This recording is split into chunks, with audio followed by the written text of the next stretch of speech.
ഹരേ കൃഷ്ണ. രാമായണത്തിൽ നിന്നുള്ള കുറച്ച് ഉത്തരങ്ങളാണ് ഞാനിവിടെ പറയുന്നത്. 2-3 വീഡിയോയിൽ കുറേ കാര്യങ്ങൾ പറഞ്ഞിരുന്നു. ബാക്കി അടുത്ത ഭാഗമാണ് ഇവിടെ പറയുവാൻ പോകുന്നത്.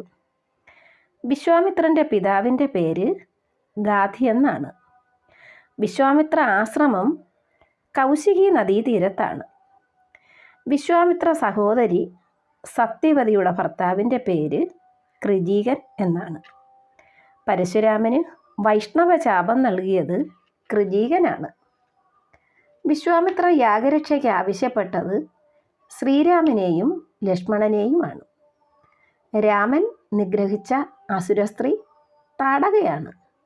രാമലക്ഷ്മണന്മാർക്ക് വിശ്വാമിത്രൻ നൽകിയ മന്ത്രം ബലയും അതിബലയും. വിശ്വാമിത്രൻ ഉപദേശിച്ച അസ്ത്രം ജംബ്രഹ അസ്ത്രം.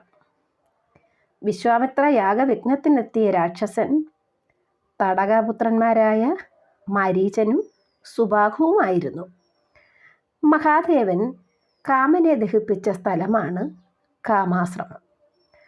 കാമാശ്രമം സരയൂ നദീതീരത്താണ്. ഹരേ കൃഷ്ണ. ബാക്കി അടുത്ത ഭാഗത്ത്.